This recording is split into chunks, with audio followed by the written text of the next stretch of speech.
Hi guys, welcome back to the YouTube channel. Today, myself and John are going to go over a couple ways to contract the QL muscle, in particular for anyone that has issues with a hip drop. So what John's going to demonstrate here is a hip drop towards the right side. So if John, you could go through a squat for me. As you can see, John's right glute is lower than his left glute, indicating that there's a bit of a hip drop going down towards the right side. Okay, you can stand up for me, John, again. So the muscle, like I said before, that we're going to work on today is the QL muscle. The QL muscle is situated between the bottom rib and sort of like the upper pelvis, upper glute area. Okay, so as it contracts on this side or this side, it brings that rib and the pelvis down towards each other.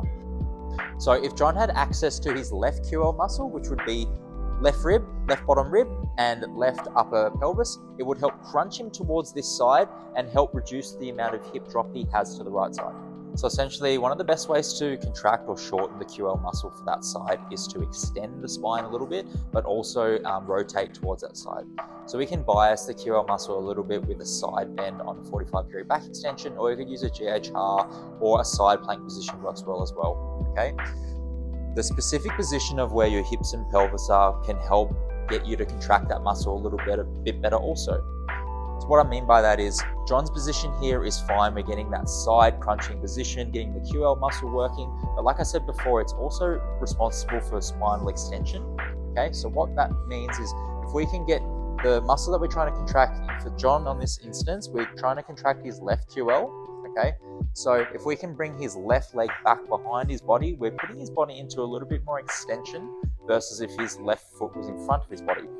So John's just going to change that up. You can already see that his t-shirt's kind of crunched up a little bit more already without him having to do anything. So from this position here, John's going to crunch towards the right-hand side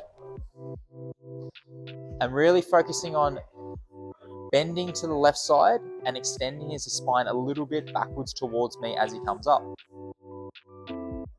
If you don't feel this muscle straight away, it's okay. Sometimes a few extra reps can help get a bit of the sensation through that muscle, but also you can just get a little bit more extension as well. So as John comes up, really think about coming towards me and getting a nice bit of extension through here. So there's one simple way to get that QL muscle to contract if you're having a bit of a hip drop to one side, but there's a couple different ways to contract this muscle. If you feel like you need any help, just feel free to leave a comment on YouTube or send myself or John a DM on Instagram.